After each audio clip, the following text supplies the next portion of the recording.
So, hello everyone, welcome to my class, Gayatri Commerce class. Today we discuss about nature and the purposes of the business.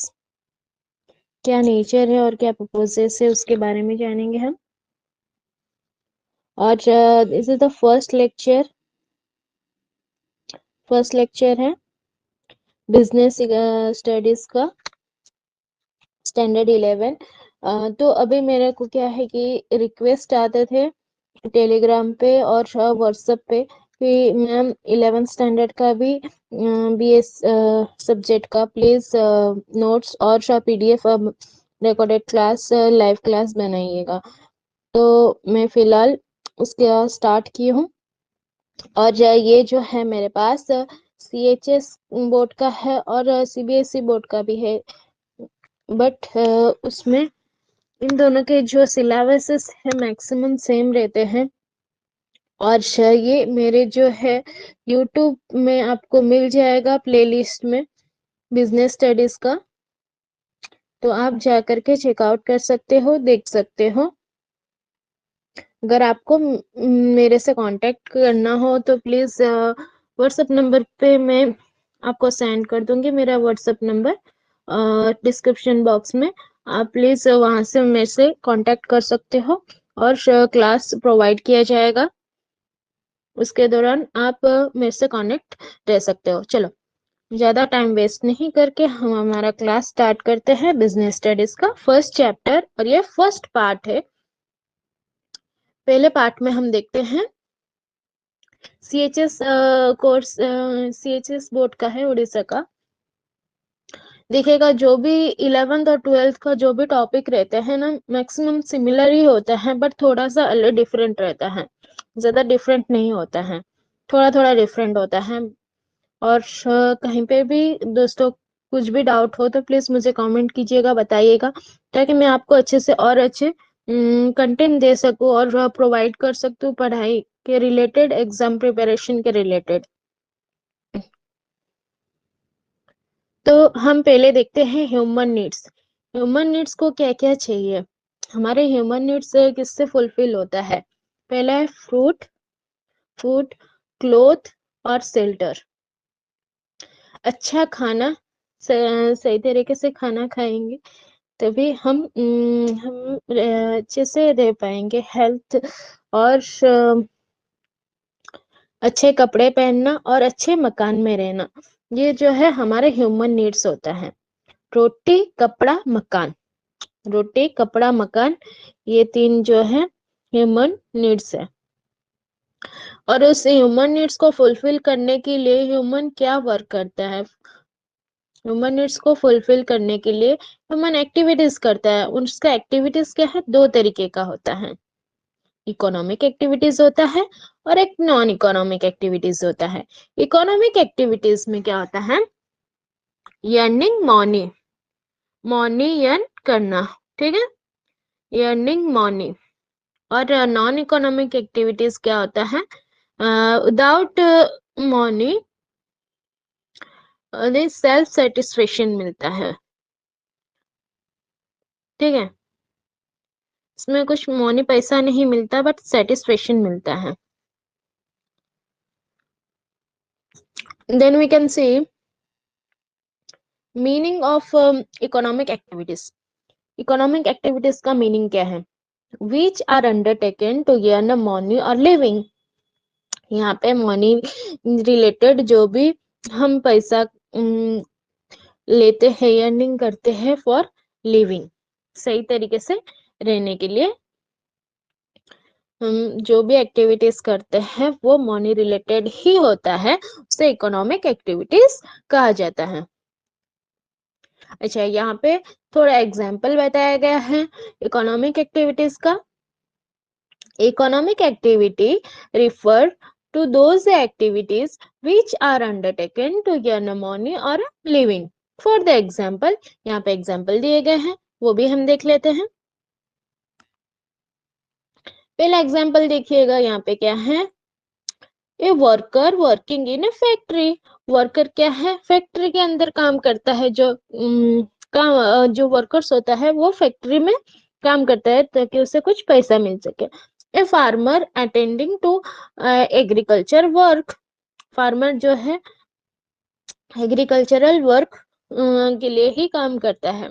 और a doctor attending to patient, doctor जो है patient को attend करता है ताकि वो उससे कुछ पैसा मिल सके। एडवोकेट कहाँ पे काम करता है? अटेंडिंग द कोर्ट, कोर्ट में काम करता है। ओके, सभी का कार्य करने का तरीका जो होता है अलग अलग जगह पे काम करते हैं, अलग अलग तरीके से काम करते हैं, बट हाँ मेन मोटिव क्या है? Earning money. ओके, ये सब है economic activities. Then after we can say economic activities जो है वो 3 तरीके में डिवाइडेड हुआ है। पहला है बिजनेस, फिर है दूसरा प्रोफेशन, फिर तीसरा है एम्प्लॉय। ठीक है, उनका बिजनेस का क्या काम है? Earning to earn a profit. Business के अंदर जो भी प्रॉफिट मिलता है वो अर्न करना चाहते, ठीक है, टू अर्न अ प्रॉफिट, ये उसका एक्टिविटी से पैसा पाने का तरीका। और प्रोफेशन, प्रोफेशन का पैसा पाने का तरीका क्या है? टू अर्न फीस, पेशेंट को अटेंड करता है तभी उसे फीस मिलते हैं। और एम्प्लॉयमेंट, एम्प्लॉयमेंट को क्या है? सैलरीज मिलते हैं, वेजेस मिलते हैं। जो भी कंपनी हो, जो भी ऑर्गेनाइजेशन उसके अंडर में वो काम करता है और उसे पैसा मिलता है। Then after we can see non-economic activities refers to all those activities which are pursued undertaken for this reason. अच्छा, नॉन इकोनॉमिक एक्टिविटीज क्या? इकोनॉमिक एक्टिविटीज हमने देख लिया। इकोनॉमिक एक्टिविटीज के अंदर बिजनेस रिलेटेड काम होता है, प्रोफेशन से रिलेटेड होता है और एम्प्लॉयमेंट के रिलेटेड होता है। नॉन इकोनॉमिक एक्टिविटीज क्या है? जैसे कि मैंने बताया है सेल्फ सेटिस्फेक्शन मिलना। तो यहाँ पे कुछ पॉइंट्स दिए गए हैं, एग्जांपल्स दिए हैं जो है नॉन इकोनॉमिक एक्टिविटीज है। सोशल, रिलीजियस और कल्चर, साइकोलॉजिकल और सेंटिमेंटल, ये सब जो है नॉन इकोनॉमिक एक्टिविटीज में काम आते हैं। सामाजिक कार्य जो हो गया, सोशल वर्क हो गया, सामाजिक कार्य, ठीक है। रिलीजियस हो गया, वो धर्म के रिलेटेड कार्य हो गए। और कल्चरल जो है संस्कृत के रिलेटेड कार्य हो गए, संस्कृति या फिर जो भी फेस्टिवल्स होते हैं उससे रिलेटेड होता है। और साइकोलॉजिकल, मानसिकता, जैसे कि कोई पर्सन अपसेट है उसे बहुत अच्छी तरीके से मोटिवेट करके मानसिकता सपोर्ट देना और किसी के भावनाओं के साथ सही तरीके से रहना, भावना, ठीक है, ये सब जो है नॉन इकोनॉमिक एक्टिविटीज में जाते हैं। सोशल, रिलीजियस, कल्चरल, साइकोलॉजिकल और sentimental. Then after we can see इसके एग्जाम्पल्स भी देख लेते हैं। नॉन इकोनॉमिक एक्टिविटीज के एग्जाम्पल्स क्या हैं? जैसे कि ए लेडी वर्किंग फॉर ये कुकिंग फॉर अ फैमिली, एक औरत अपने फैमिली के लिए खाना बनाता है। जैसे कि मम्मी मम्मी ने अपने घर के लिए खाना बनाया, अपने बच्चों के लिए खाना बनाया, अपने पति के लिए, अपने फैमिली के लिए खाना बनाया, तो वो उससे वो पैसा नहीं मिलता बट उसे सेल्फ सेटिस्फेक्शन है, आज मैं क्या खाना बना के दूंगी अपने बच्चों को, ठीक है। और a teacher teaching his own son, जो टीचर है वो अपने ही बच्चों को पढ़ा रहे तो उसमें पैसा हो तो लेगी नहीं, ठीक है। अपने फैमिली मेंबर्स को मतलब अपने बच्चों को पढ़ा रही है तो वो नॉलेज दे रही है, बट वो से पैसा नहीं मिलता है, पर्सनल है ये, ठीक है। ये जो भी वर्क होते हैं हमारा वो जो पर्सनल होता है, ठीक है। A doctor doing a social work, अगर डॉक्टर ने किया कहीं पे ट्रीटमेंट देना, कहीं पे बहुत ज्यादा मतलब मरीज है, कोई विलेज में जाकर के वो बिना पैसे का किसी को ट्रीटमेंट किया, सोशल वर्क हुआ वो, तो वो पैसा वहां पे लेता नहीं है। या फिर डॉक्टर है जो अपने फैमिली मेंबर्स का ट्रीटमेंट किया, ठीक है, अपने फैमिली के अंदर किसी को कुछ हो गया तो वो वहां पे वो थोड़ी ना फीस लेगा, वहां पे तो फीस नहीं लेगा ना। तो वहां पे वो जो भी वर्क होता है वो नॉन इकोनॉमिक एक्टिविटीज में जाता है।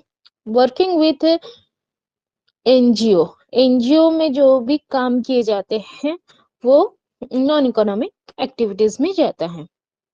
ओके, तो आपने ये जो भी एग्जाम्पल्स देखे वो पर्सनल होता है।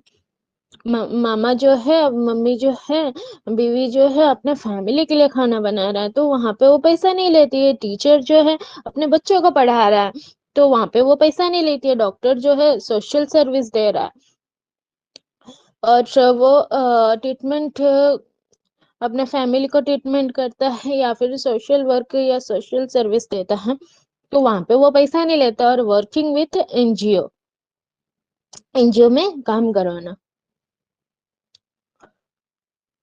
देन इकोनॉमिक एक्टिविटीज जो है हमने देखा था बिजनेस और प्रोफेशन एम्प्लॉयमेंट। अभी इन तीनों के बारे में आगे एक्सप्लेनेशन दिया गया है। इस तरीके से बिजनेस ग्रोथ करता है, प्रॉफिट अर्निंग करता है। ठीक है, इन तीनों के बारे में एक्सप्लेनेशन दिया गया है। वन बाय वन हम जानेंगे बिजनेस के अंदर क्या होता है, फिर प्रोफेशन के अंदर क्या होता है, एम्प्लॉयमेंट के अंदर क्या होता है। फर्स्ट है meaning of a business. Business का मीनिंग क्या है दोस्तों? कहीं पर भी आपको डाउट हो तो प्लीज मुझे कमेंट कीजिएगा ताकि मुझे भी पता चले। और आपको मेरा क्लास कैसा लगा प्लीज मुझे बताइएगा।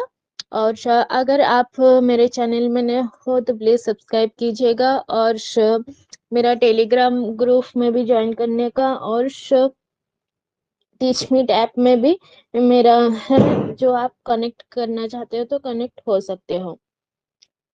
Okay, now next is a business is an economic activity which involves purchase production purchase production और सेल्स। बिजनेस में जो भी एक्टिविटीज होते हैं वो परचेज रिलेटेड होते हैं, प्रोडक्शन रिलेटेड होते हैं, सेल्स रिलेटेड होते हैं।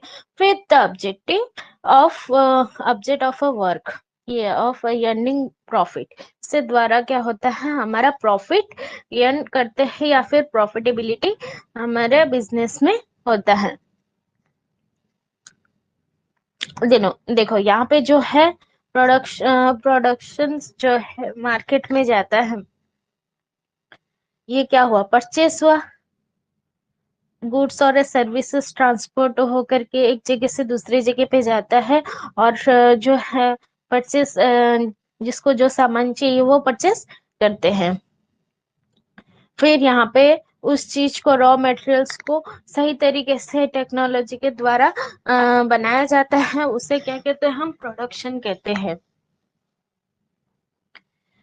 देन आफ्टर यहाँ पे देखिएगा जो भी आइटम्स होते हैं, खाने का प्रोडक्ट हुआ या फिर कपड़ा हुआ या जो भी चीज है जो वो मशीन के द्वारा सही तरीके से बनाया जाता है, प्रोडक्शन दिया जाता है।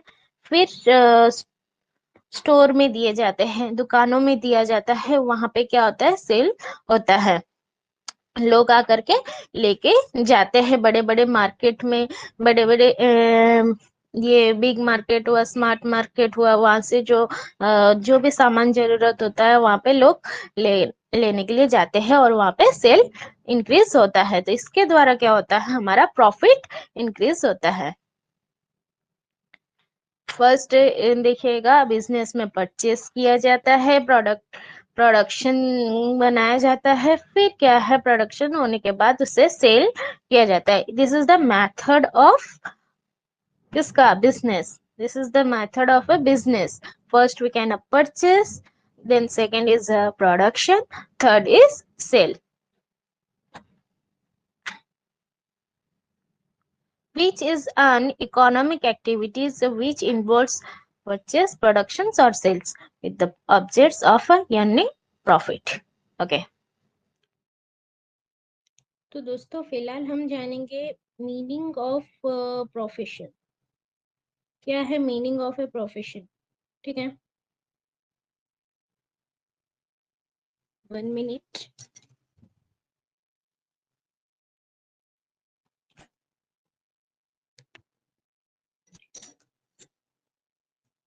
बिजनेस के अंदर हमने जान लिया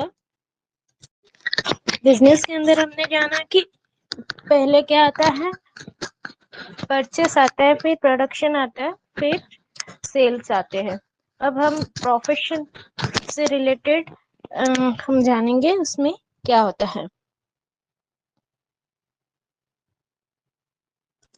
मीनिंग ऑफ ए प्रोफेशन क्या है?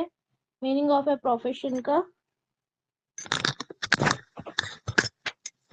Profession is an occupation involves rendering of a personal service होते हैं, और ऑफ ए स्पेशलाइज्ड नेचर, उनका नेचर जो है बहुत ही ज्यादा स्पेशलाइज्ड होता है, और अर्निंग फीस। इनके जो प्रोफेशन वर्क में जो से फीस होता ये मनी होता है, वो फीस के आकार में लिया जाता है। जैसे कि यहाँ पे एग्जाम्पल दिया गया है, डॉक्टर, लॉयर्स और चार्टर्ड अकाउंटेंट, ये तीन जो है मेन प्रोफेशन यहाँ पे बताओ। और भी अलग अलग तरीके का प्रोफेशन होते हैं।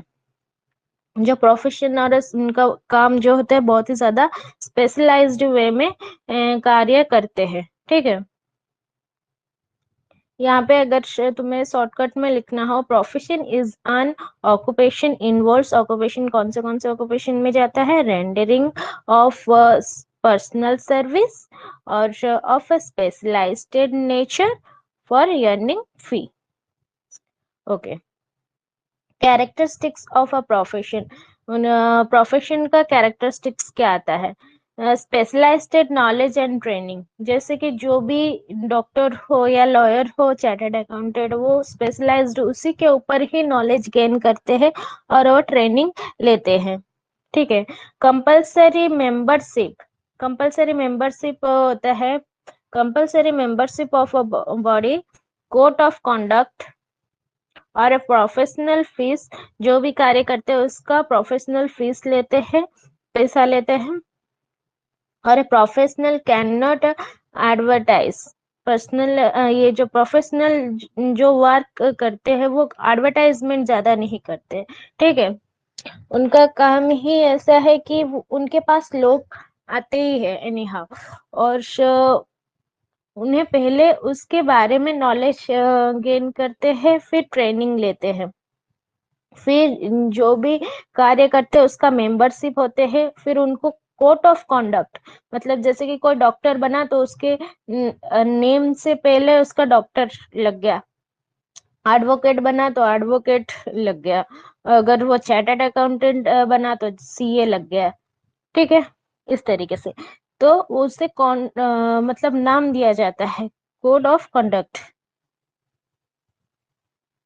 देन यहाँ पे हमने स्पेशलाइज्ड है, देखो डॉक्टर जो है किस चीज का पढ़ाई करेगा, एमबीबीएस का, लॉयर जो है एलएलबी का, और चार्टर्ड अकाउंटेंट्स जो है वो चार्टर्ड अकाउंटेंट का पढ़ाई करेगा। तो सबका पढ़ाई का ये जो नॉलेज गेन है वो अलग अलग वे में है।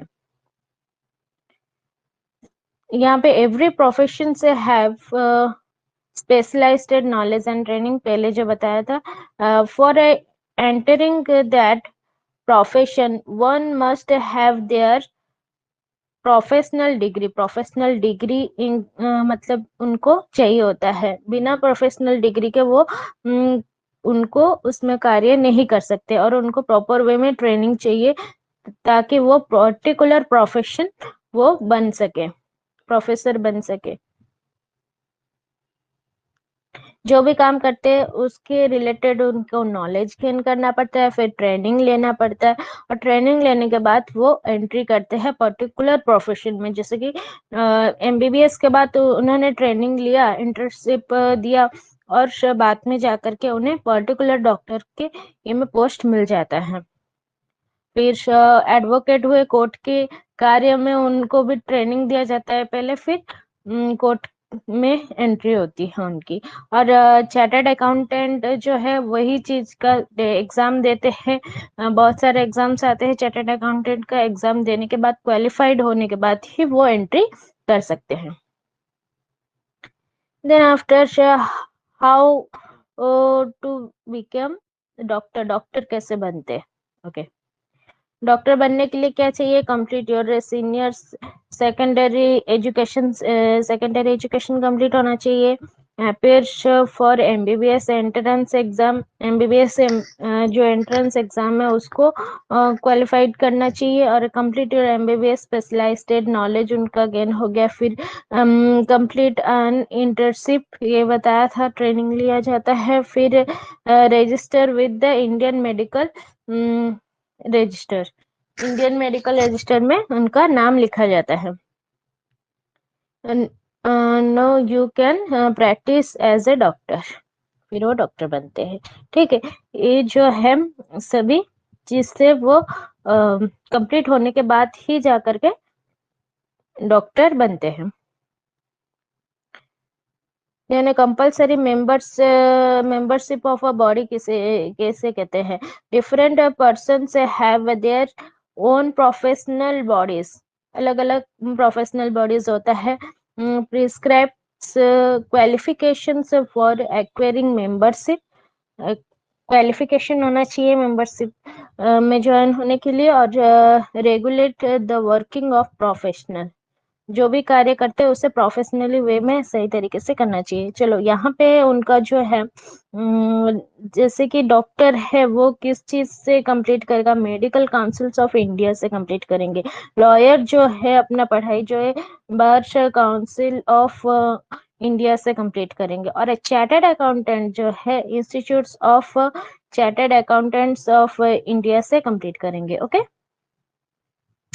देन है कैरेक्टरिस्टिक्स ऑफ अ प्रोफेशन। क्या है कैरेक्टरिस्टिक्स ऑफ ए प्रोफेशन? से एवरी प्रोफेशन से describes a code of conduct, code of conduct मिलता है required to follow by all members, और वो सब फॉलो किया जाता है मेंबरशिप के द्वारा। ठीक है, कोड ऑफ कंडक्ट के बारे में जानेंगे। उनका रूल्स और regulation considered with a profession, rules और रेगुलेशंस कुछ होता है जो उन्हें फॉलो करना पड़ता है। इंटीग्रिटी मतलब सच्चाई के साथ चलना पड़ता है। ऑनेस्टी ईमानदारी के साथ चलना पड़ता है। नॉर्म्स ऑफ बिहेवियर, व्यवहार के मानदंड, मतलब है ना अपना बिहेवियर सही तरीके से रखने का, दूसरों के साथ बातचीत सही तरीके से करना है, और मन को शांत रखना है, और जैसे सामने वाले को समझने की कोशिश करो, और काम पे अपना ईमानदारी रखो, और हमेशा सत्य बोलो, सच बोलो। कैरेक्टरिस्टिक्स ऑफ ए प्रोफेशन, क्या प्रोफेशंस का यहाँ पे दूसरा है ये प्रोफेशनल फीस। प्रोफेशनल फीस का एक किस वे में लेते हैं? उनका प्रोफेशनल फीस होता है और टू अर्न फी, ये प्रॉफिट नहीं होगा कि सैलरी नहीं होगा, ये जो जाएगा प्रॉफिट बिजनेस में जाएगा, और सैलरी जो है एम्प्लॉयमेंट में जाएगा, और ये प्रोफेशन में। Okay, professional can not advertise, professional work जो काम करते हैं वो कभी एडवर्टाइजमेंट नहीं करते। According to drugs and magic remedies act 1954, advertisement by doctors are prohibited in any medium. According to Code of Ethics laid down by Medical Council of India, any form of promise or advertisements of guaranteed treatment cannot be made by doctor. Okay, ये जो है मतलब advertisement doctor के द्वारा नहीं किया जाता है, उनके पास लोग आते हैं। ठीक है, there is a bar on advertising the professions in order to get clients. Bar of advertisement की भी जरूरत नहीं होती है कि क्लाइंट्स आएंगे तो मतलब एडवर्टाइज करेंगे तभी क्लाइंट्स आएंगे, ऐसा नहीं है। अगर लोगों ने देखा कि हाँ ये डॉक्टर हैं तो ऑटोमेटिकली ही लोग आएंगे। ठीक है, professional bodies do not allow any type of advertisement business or clients. Then after meaning of employment, employment के बारे में हम जानेंगे। अभी प्रोफेशन का कंप्लीट हो गया, प्रोफेशन के बारे में कंप्लीट कर लिए। Meaning of employment, employment is an occupation inwards, इसमें क्या इनवर्ड्स है, rendering of a personal service under some agreement. जो भी पर्सनल सर्विसेज होता है वो किस दूसरों के अंडर में एग्रीमेंट करने के बाद ही वो कार्य करते हैं। In order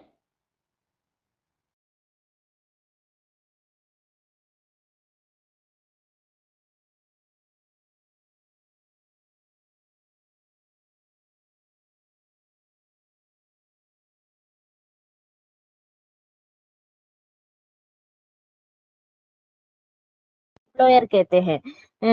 the person who provides the person who provides the employment is called employer. The profit, okay.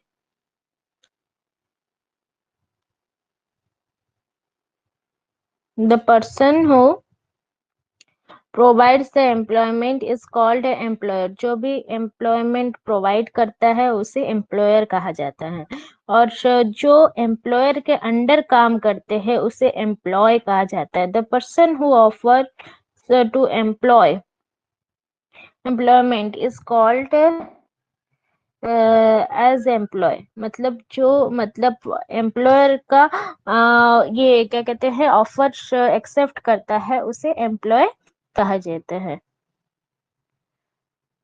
Meaning of employment, employment का मीनिंग क्या है? Under employment there is relationship of employer and employ.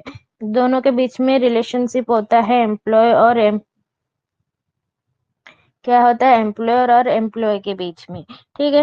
Employment is a created under an agreement. Employment जो होता है under agreement में काम करते हैं, जैसे कि उनका टर्म्स और कंडीशंस होता है एम्प्लॉयमेंट का।